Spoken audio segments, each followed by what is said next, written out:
हाँ हेलो बच्चों, कैसे हैं आप सब लोग। तो बच्चों हम लोग क्लास 11th का टॉपिक का स्टडी करेंगे आज। टॉपिक का नाम है एरर्स ऑफ मेजरमेंट। देखिए हमने जो अब तक पढ़ लिया था वो ये था कि मेजरमेंट क्या होता है और मेजरमेंट हम किस किस चीज़ का करते हैं। बेसिकली मैं आपको फैक्ट बताऊं तो फैक्ट ये है कि जितने भी सिस्टम हैं या जितने भी ऑब्जेक्ट हैं अपने नेचर में, जितने भी फिजिकल क्वांटिटीज़ हैं बेसिकली अपने नेचर में, उन सब का हम मेजरमेंट क्या करते हैं फिजिक्स में। Basically physics is the measurement science, यानी कि उसमें हम मेजरमेंट करेंगे ही। और तब भी मेजरमेंट होगा तो मेजरमेंट में कहीं ना कहीं एरर आएगा ही, चाहे आप कितनी एक्यूरेटली मेजर कर लें। जैसे मान लीजिए मैं एक एग्जांपल लेता हूं कि यहाँ से गुड़गांव कितनी दूर है। मैंने कहा यहाँ से गुड़गांव 10 किलोमीटर दूर है। आप एग्जैक्ट पूछेंगे कि जहाँ मैं हूँ उस लोकेशन से एग्जैक्ट जो गुड़गांव मेट्रो स्टेशन है वो कितना दूर है। तो हम कहेंगे ये 10 किलोमीटर 500 मीटर है। अब एग्जैक्ट और भी हम इसको क्लियरली में जाएंगे और डीपली जाएंगे तो क्या कहेंगे 10 किलोमीटर 500 मीटर 10 सेंटीमीटर। और भी हम लोग जाएंगे तो क्या कहेंगे इतने मिलीमीटर। तो हर बार इसमें कहीं ना कहीं एरर रहेगा। जैसे एग्जांपल लेते हैं, मान लीजिए जैसे मैंने कहा कि भाई यहाँ से और वहाँ का मेजरमेंट 10 किलोमीटर है, राइट। तो हमने कहा ठीक है 10 में ये हो सकता है ये 0 1 हो जाए, या फिर ये 0 कितना हो जाए 9 हो जाए, 9 नहीं ये 0 ये 10 9 हो जाए, या फिर 10 11 हो जाए, राइट। इसमें 0 में एरर हो सकता है। एक और एग्जांपल लेते हैं, थोड़ा बेटर लेते हैं। देखो जैसे मैंने यहाँ पर 12 लिखा, राइट। 12 लिखा तो इसमें एरर कहाँ हो सकता है 2 में हो सकता है, ये 2 1 हो या फिर ये 2 3 हो। हम उसको पॉइंट्स में चले गए तो पॉइंट्स में से मैंने कह लिया 12.5। अब यहाँ पर भी एरर हो सकता है कि हो सकता है ये 5 6 हो या ये 5 4 हो। हमने कहा ये 5 फिक्स है, इसके बाद भी एक वैल्यू आती है 2, तो अब हम कहेंगे 2 में प्रॉब्लम हो सकता है। 1 2 5 3 हो 2 की जगह पर, या फिर 2 की जगह पर कितना हो 1 हो। तो हम कितना ही एक्यूरेटली मेजर कर लें एरर आएगा ही। तो इसका मतलब हम जो मेजरमेंट कर रहे हैं इनमें कहीं ना कहीं एरर होते हैं क्या? तो आंसर है हाँ एरर होते हैं। फिर हम कैसे करते हैं मेजरमेंट? तो आंसर है हमें एरर को साथ लेके चलना पड़ता है। टॉलरेंस हम उसे कहते हैं, हमें उसको टॉलरेट करना पड़ता ही है, एरर साथ रहेगा ही। एक्चुअली क्या है ये मेजरमेंट ऑफ एरर या फिर एरर का मेजरमेंट क्या होता है? तो तब भी हम मेजरमेंट करते हैं तो कहीं ना कहीं जो हमारी एक्चुअल वैल्यू है उस एक्चुअल वैल्यू से मेजर्ड वैल्यू में कहीं ना कहीं डिफरेंस रह जाता है। डिफरेंस रह जाता है मतलब जैसे मान लीजिए किसी ने मेरी हाइट मेजर की। अब मेरी हाइट मेजर की तो उसने हाइट मेजर करके बताई कि आपकी हाइट 6 फीट है। मान लीजिए मेरी हाइट 6.1 है। अगर 6.1 मेरी एक्चुअल हाइट है और उन्होंने मेजर करके बताया 6, तो डिफरेंस रह गया 1 का, राइट। तो एक एरर है। तो बेसिकली एरर को सिंपली इस तरीके से लिखा जाता है, error is equal to that is actual value और true value minus measured value. यानी कि आपने जो वैल्यू मेजर की वो ये है और जो एक्चुअल वैल्यू थी उसकी जो ट्रू वैल्यू थी वो ये है। तो ट्रू वैल्यू में से तो हम मेजर्ड वैल्यू को माइनस कर देते हैं, यानी कि इनका डिफरेंस निकाल लेते हैं। तो वो किसके बराबर आता है? वो आपका एरर के बराबर आता है, राइट। तो एरर क्या हुआ? Basically difference between true value and measured value, इन दोनों के बीच का जो डिफरेंस होता है उसको हम एरर कहा करते हैं। एरर की टाइप भी होती हैं। एरर की टाइप की मैं बात करूं तो एरर रेंडमली कई तरह के होते हैं, बट हम मेनली इसमें 2 ही एरर पढ़ते हैं। 2 ही टाइप के एरर के बारे में हम लोग ज्यादा स्टडी करते हैं। जैसे सबसे पहले मैं लेता हूं इसमें हम जो जिसकी ज्यादा स्टडी करते हैं वो है systematic error. Types of error पर मैं आ गया हूं अब, राइट। तो अगर मैं टाइप्स ऑफ एरर की बात करूंगा तो सबसे पहला मैं बोलूंगा सिस्टमैटिक एरर। अगर मैं सिस्टमैटिक एरर की बात करता हूं बच्चों, तो सिस्टमैटिक एरर का मतलब क्या हुआ कि कोई जो मेजरमेंट का सिस्टम है उस मेजरमेंट के सिस्टम में ही कहीं एरर है, और अगर उस मेजरमेंट के सिस्टम में ही कहीं एरर है तो कैसे एरर होता है उसकी पूरी डिटेल हम यहां पे स्टडी करते हैं। इसके बाद आता है आपका रैंडम एरर, उसको भी मैं बताऊंगा। पहले मैं सिस्टमैटिक एरर को खत्म कर लेता हूं। Systematic error is what? Due to system of measurement, due to system of measurement, due to system of measurement, right. अब मेजरमेंट का जो सिस्टम होता है उस सिस्टम की वजह से जो एरर आता है उसको हम सिस्टमैटिक एरर कहते हैं। इसकी एक डायरेक्शन होती है, it has a particular direction, it has a fix direction. अब ये डायरेक्शन से यार मतलब समझ नहीं आ रहा कि एरर की डायरेक्शन कैसे होगी। आइदर वो डायरेक्शन पॉजिटिव भी हो सकती है और वो नेगेटिव भी हो सकती है। हम उसको पॉजिटिव डायरेक्शन भी कह सकते हैं और उसको नेगेटिव डायरेक्शन भी कह सकते हैं। कैसे पॉजिटिव और कैसे नेगेटिव, लेट मी चेक कि सारी चीज़ें वहाँ तक क्लियर है क्या, पॉजिटिव नेगेटिव तक, हाँ सब चीज़ें क्लियर हैं। तो सिस्टमैटिक एरर क्या हुआ, systematic error is due to the system of measurement, system की वजह से आया और इसके पास एक फिक्स डायरेक्शन है और वो डायरेक्शन पॉजिटिव भी हो सकती है और नेगेटिव भी हो सकती है। डायरेक्शन का मतलब ये हुआ कि हम इस एरर को रिजॉल्व कर सकते हैं, रेक्टिफाई कर सकते हैं। It can be rectified also, it can be rectified through, हम इसको रेक्टिफाई भी कर सकते हैं। इन दोनों पॉइंट को मैं बहुत डिटेल में डिस्कस करने वाला हूं, जस्ट वेट। मैं एक बार आपको ये बता दूं कि इस सिस्टमैटिक एरर के अंडर भी कुछ एरर्स होते हैं, वो एरर्स क्या क्या होते हैं और वहां पर किस किस तरह की प्रॉब्लम्स आती है, तब मैं आपको इन दोनों पॉइंट्स को डिस्कस करूंगा, राइट। तो इसके बारे में हम लोग चर्चा करेंगे। चर्चा क्या करेंगे, ये बहुत सिंपल सी बात है, डेफिनेशन में इन्वॉल्व होती है। जैसा सिस्टमैटिक एरर के मैं पहले पॉइंट की बात करूं तो वो एरर होता है आपका, हम जो इंस्ट्रूमेंट यूज कर रहे हैं, बेसिकली मैं आपको पहले सिस्टम एक्सप्लेन करता हूं कि सिस्टम क्या होता है। तो सिस्टम ये होता है कि जैसे मान लीजिए मैंने कोई भी ऑब्जेक्ट की लेंथ मेजर करनी थी, राइट। जैसे मेरे पास ये कोई जुगाड़ है, राइट, इसकी मुझे लेंथ मेजर करनी है। तो इसकी लेंथ मेजर करने के लिए मैंने स्केल यूज किया। मैं अगर स्केल यूज करता हूं इसकी लेंथ मेजरमेंट के लिए, तो ये मेरा एक सिस्टम हुआ। इस मेजरमेंट को किया किसने, इस मेजरमेंट को मान लीजिए मैंने किया या फिर ये मेजरमेंट आपने किया, तो आप भी सिस्टम का पार्ट हुए। तब ये मेजरमेंट हो रहा था तो उस टाइम पे हमने मेजरमेंट की कोई टेक्निक लगाई कि भाई यहां से ऐसा रख के ऐसे यहां तक मेजर करते हैं, या फिर मैंने ऐसा बोल दिया कि इसको ऐसा रखा, साइड में लगा हमने इसे स्केल को ऐसे रखा। तो एक टेक्निक हमने लगाई मेजरमेंट की, ऐसे मेजर किया, ऐसे मेजर किया। तो इसमें जो टेक्निक यूज हुई वो भी क्या है, वो भी सिस्टम का पार्ट है, वो भी सिस्टम का पार्ट है। सिस्टम में कौन कौन आए, सिस्टम में जो इंस्ट्रूमेंट यूज किया हमने, ये इंस्ट्रूमेंट सिस्टम का पार्ट है। सिस्टम में जो टेक्निक लगाई वो टेक्निक भी सिस्टम का पार्ट है। हमने जो मेजरमेंट की हम भी सिस्टम का पार्ट है, ऑलराइट। और जो ये आपकी वेदर, आपके चार तरफ का एनवायरनमेंट है, वो एनवायरनमेंट भी सिस्टम का पार्ट है, ऑलराइट। तो इनकी वजह से जो एरर्स आते हैं उनको हम सबसे पहले हम लोग बात करते हैं इंस्ट्रूमेंटल एरर। इंस्ट्रूमेंटल एरर, अगर मैं इंस्ट्रूमेंटल एरर की बात करूं तो ये किससे आएगा, this is due to a instrument, ये इंस्ट्रूमेंट की वजह से आता है। जैसे एक एग्जांपल से समझते हैं, एग्जांपल से बहुत बेहतरीन समझ आएगा आपको ये, है ना। देखिएगा, मान लीजिए हमने इंस्ट्रूमेंट जो यूज किया वो मेजरमेंट का ऐसे यूज किया, देखो कैसे, जैसे ये अपने पास स्केल है, राइट, और इस स्केल से जो मेजरमेंट हम कर रहे थे, इस स्केल को हमने बार बार वैसे ये रखा, इसको ऐसे मेजर किया, इसको टिकाया मैंने, है ना, इसको मैंने टिकाया, फिर दूसरा लेके आया, फिर टिकाया, फिर टिकाया, फिर टिकाया। ऐसा बार बार टिकाने से क्या हुआ, ये नीचे से पूरा घिस गया। और तभी नीचे से पूरा घिस गया तो इसका मतलब क्या हुआ कि इसमें कहीं ना कहीं 1 मिलीमीटर का डिफरेंस आ गया।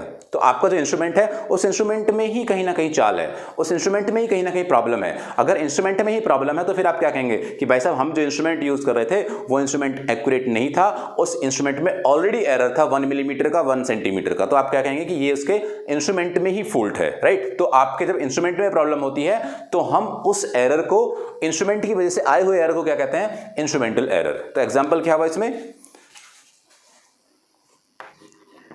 Error in device.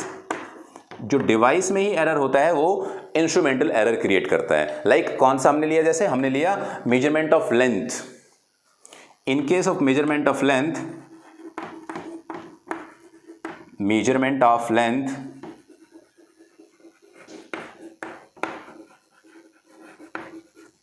there is error in scale, error in scale ही नीचे से घिस गया, राइट। तो उसमें ये एक इंस्ट्रूमेंटल एरर आ जाएगा। उसके बाद दूसरा आता है टेक्निकल एरर, राइट। दूसरी बात हम करते हैं, अगर हम सेकंड एरर की बात करें that is what, technical error. और ये जो टेक्निकल एरर होते हैं ये आपके आते हैं कि अगर आपकी टेक्निक मेजरमेंट की सही नहीं है तो। टेक्निक कैसे, टेक्निक क्या होती है, टेक्निक के बारे में बात करता हूं मैं। टेक्निक लगाते हैं हम लोग मेजरमेंट के लिए, या किसी भी चीज के लिए हम लोग टेक्निक लगाते हैं बेसिकली। जैसे मान लीजिए हमने दो लेंस के बीच की मेजरमेंट करनी है, राइट। जैसे ये एक मेरे पास लेंस है, राइट, और ये एक दूसरा लेंस है, और हमें इन दोनों के बीच में कितना डिस्टेंस है वो मेजर करना है। तो हमने क्या किया, हमने डिवाइस उठाया अपना मेजरमेंट का और यहां पे लाके ऐसा रख दिया, फिक्स्ड। तो हमने तब इनको यहां पे लाके रखा, तो ये जो एरर हम लोग मेजर कर पाए वो हमने यहां से यहां तक ये वाली चीज मेजर कर ली, ये वाली ऐसे, ऑलराइट। तब की हमने कर्व टू कर्वेचर यानी कि यहाँ से ये जो पार्ट था, ये जो बाउंड्रीज थी, इस बाउंड्रीज के पीछे मेजरमेंट कर ली। लेकिन मेजरमेंट एग्जैक्ट डिस्टेंस की कब होती? तो हम इसको सेंटर टू सेंटर मेजर करते, ऐसे मेजर करते, तो हम लोग कहते हैं कि हाँ हमारी मेजरमेंट एक्यूरेट है। तो हमने इसके मेजरमेंट में कहीं इशू नहीं आया, लेकिन हमने जो मेजरमेंट करते समय टेक्निक लगाई वो टेक्निक गलत लगाई। टेक्निक क्या होनी चाहिए थी कि इसके सेंटर से लेके और दूसरे के सेंटर तक मेजरमेंट हो, और अगर उन दोनों के सेंटर टू सेंटर मेजरमेंट होती तो हम लोग क्या कहते हैं, वो मेजरमेंट एक्यूरेट है, और वो टेक्निक इसमें जो हमने अप्लाई की वो टेक्निक भी एक्यूरेट है, राइट। तो इसमें टेक्निकल इश्यूज हो सकते हैं। जैसे मैं एक और आपसे बात करता हूँ, जैसे मान लीजिए हमने ग्रेविटी जी की वैल्यू कैलकुलेट करनी है। अगर ग्रेविटी जी की वैल्यू हम लोग कैलकुलेट करते हैं तो उसमें क्या होता है, देखो उसमें ऐसा होता है कि ये हमारे पास एक सिंपल पेंडुलम है, और तब इस सिंपल पेंडुलम की हम लोग बात करते थे। सिंपल पेंडुलम के टाइम पे मान लीजिए इस रस्सी की जो लेंथ है वो एल है, और ये हमने एक बहुत स्मॉल एंगल पर इसको ऐसे ऑसिलेट कराया, ऐसे इसको वाइब्रेट कराया, राइट, ऐसे। तब हमने इसको ऐसे ऑसिलेट कराया, तो ये वाला एंगल हमने क्या लिया, ये वाला एंगल हमने बहुत छोटे छोटे एंगल लिए, थीटा एंड थीटा। तब हमने ये वाला एंगल बहुत छोटे थीटा थीटा एंगल लिए, ध्यान से सुनना मेरी बात को, थीटा थीटा एंगल लिए।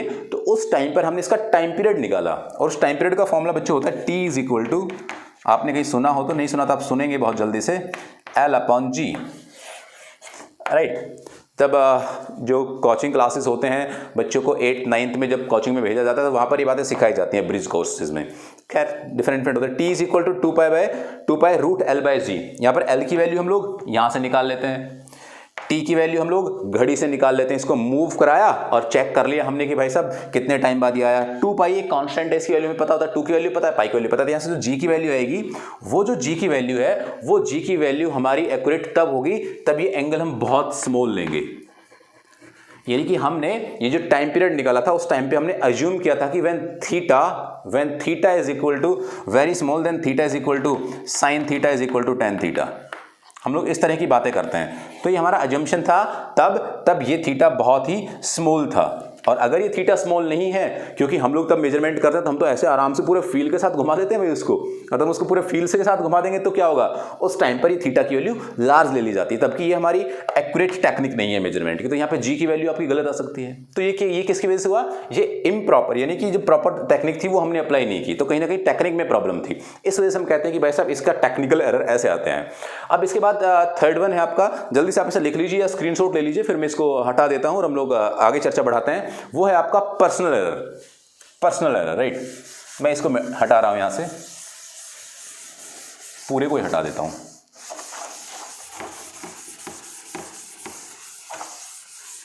क्योंकि अभी हमें ये दोनों पॉइंट एक्सप्लेन करने हैं, डिटेल में इसको सीखना है। Next one is the personal error, third one. अगर मैं पर्सनल एरर की बात करूं तो ये जो है ये पर्सन टू पर्सन वेरी करता है। ये कैसे भाई साहब, ये कैसे, जैसे मान लीजिए हमें कोई जैसे एक लाइन दी हुई है ये, राइट, और इस लाइन का मेजरमेंट करना है। तो इस लाइन की मेजरमेंट करने के लिए मैं स्केल यूज करूंगा। तो मैंने यहाँ पे ऐसे स्केल लगाया और इसकी मेजरमेंट की। तो यहाँ पर एग्जैक्ट जो ये वाला पॉइंट था, इसके सामने मैं बहुत बड़ा लिख रहा हूँ, लेकिन बहुत छोटा होता है, बहुत फाइन होता है। यहाँ पर 15 लिखा हुआ था, यहाँ पर 14 लिखा हुआ था, ऐसे एग्जैक्ट इसके यहाँ पर ऐसे यहाँ पर लिखा हुआ था, मान लीजिए 17, 16, और ये थी आपकी वो वायर, ये आपकी रीडिंग थी, आपका स्केल है मान लीजिए। तो अब जो बंदा इधर खड़ा होगा वो इसको ऐसे देखेगा, तो क्या कहेगा 14 है।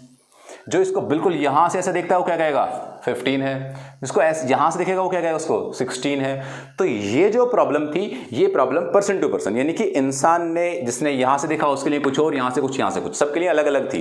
तो इस वाले एरर को हम लोग क्या कहते हैं, पर्सनल एरर कहते हैं। तो ये जैसे मान लीजिए बोलने में प्रॉब्लम होती है, मैंने बोला 15, आपको सुना 50, तो ये जो एरर होती है इसको हम क्या कहते हैं, पर्सनल एरर कहते हैं, राइट। कई बार हम इसको ये भी कहते हैं कि ये रैंडमली ऐसे भी आ जाती है, जैसे वेदर से भी आ जाती है, एक्सटर्नल कंडीशन से भी ये एरर आ जाती है। तो वो सब हम उसमें पर्सनल एरर में काउंट कर लेते हैं। अब मैं इन दोनों पॉइंट को डिस्कस करता हूँ।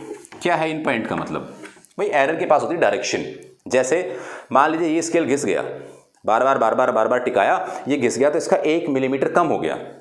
अब अगर 1 मिलीमीटर कम हो गया तो क्या हम इस एरर को रिजॉल्व कर सकते हैं? हाँ। क्यों? क्योंकि हमें इसका कारण पता है कि एरर क्यों आ रहा है। क्यों आ रहा है एरर? क्योंकि इसमें हमने पता है कि भाई वो घिस गया था, और अगर वो घिस गया था तो उसकी वजह से एरर आ रहा था। तो हम कहेंगे भाई ये 1 मिलीमीटर घिसा हुआ है, तब भी आप मेजरमेंट करो तो 1 मिलीमीटर ऐड करते रहना, 1 मिलीमीटर ऐड करते रहना। इसका मतलब ये क्या, पॉजिटिव एरर है। ऑलराइट, डायरेक्शन है एरर की कि भाई ये पॉजिटिव डायरेक्शन में एरर है, राइट, कि इसमें हमें एक चीज ऐड करनी है। अब जैसे अगर मैं आपको दिखाई दे रहा होगा इस कैमरे में, तो यहां पर ये बिल्कुल जीरो से स्टार्ट नहीं होता, ये वाला जीरो से स्टार्ट नहीं होता है, तो थोड़ा सा गैप यहां पर है 1 मिलीमीटर का। तो अब इसमें हम अगर ऐसे टिका के करेंगे तो क्या कहेंगे, भाई साहब ये थोड़ा सा एक्स्ट्रा लेता है, एक्स्ट्रा यहां पर निकला हुआ है, रीडिंग बाद में स्टार्ट होती है, पहले थोड़ा सा बड़ा है ये, तो बड़ा है तो इसका मतलब क्या हुआ, आप 1 मिलीमीटर माइनस कर देना, तो ये कैसा एरर हुआ, ये आपका नेगेटिव एरर हुआ।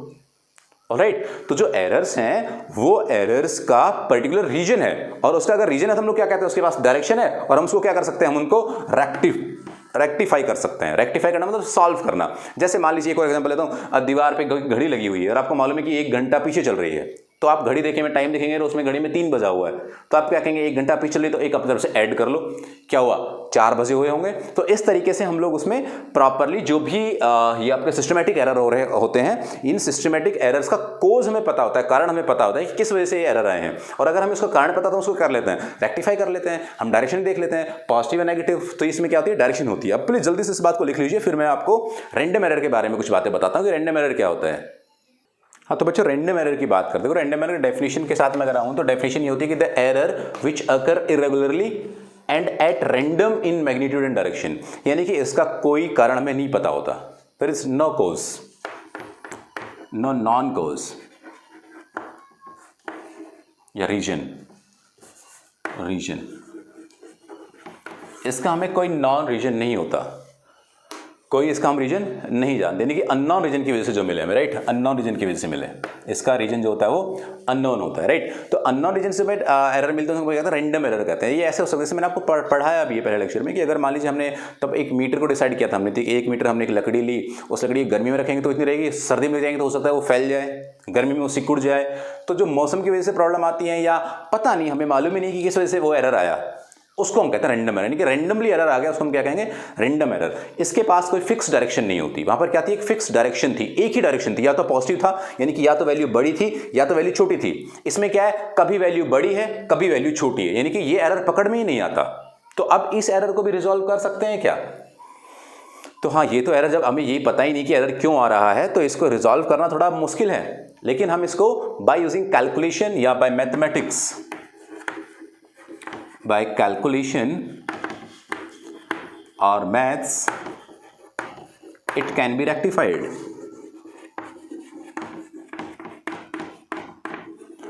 यानी कि इसको रेक्टिफाई किया जा सकता है, लेकिन इसके रेक्टिफिकेशन के लिए हमारे पास हम कैलकुलेशन या फिर कोई पर्टिकुलर मेथड यूज करते हैं।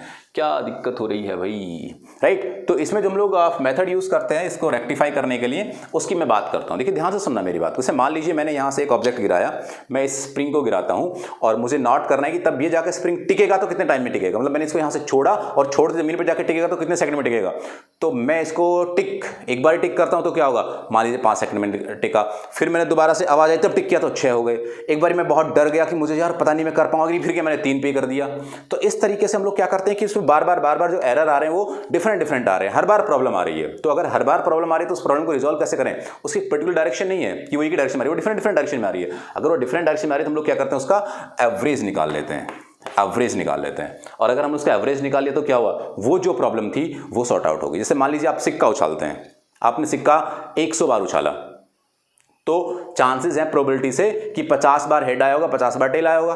तो हम उसको क्या कर लेते हैं, उसका एवरेज निकाल लेते हैं, तो उससे क्या होता है, वो एरर रिजॉल्व हो जाते हैं। यानी कि नेगेटिव एरर मिला तो पॉजिटिव एरर मिला तो उनको कंबाइन कर लेंगे तो क्या हो जाएगा, वो एरर खत्म हो जाता है, राइट। तो बाय मैथमेटिक्स और बाय कैलकुलेशन हम रैंडम एरर्स को रिजॉल्व कर लेते हैं। जैसे आपको अगर याद हो तो आपने कोई एक्सपेरिमेंट किया हो बचपन इन द सेंस की 9th-10th में, तो आप उसकी बहुत सारी रीडिंग लेते हैं, ऑब्जर्वेशन टेबल जो होती है वहां पे बहुत सारी रीडिंग लेते हैं आप। और अगर उसमें बहुत सारी रीडिंग लेते हैं तो आपसे एग्जामिनर ये पूछ सकता है, आप ऑब्जर्वेशन टेबल में ढेर सारी रीडिंग क्यों लेते हैं, तो उसका आंसर है उसका रैंडम एरर रिमूव करते हैं।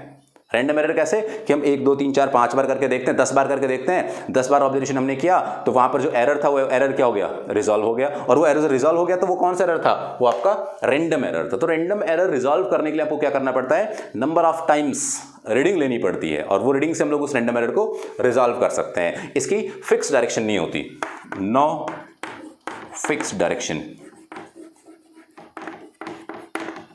हमें मालूम ही नहीं कि वो पॉजिटिव है नेगेटिव है, किस तरह का एरर है, उसका हमें आइडिया ही नहीं होता, राइट। तो इस कंडीशन से हम लोग इनको स्टडी करते हैं एरर्स को, ऑलराइट। तो ये पूरे एरर्स के बारे में मैंने आपको बात की, सारी कहानी बताई कि एरर क्या होते हैं, कितने टाइप के होते हैं। आगे चल के हम इसके और डिटेल्स में और फर्दर और आगे की कहानी एब्सोल्यूट एरर और इसके अलावा आपका रिलेटिव एरर और परसेंटेज एरर, उन सब के बारे में सीखेंगे, जहां से काफी न्यूमेरिकल बनते हैं। मैंने आपको बेसिक बातें बताई है।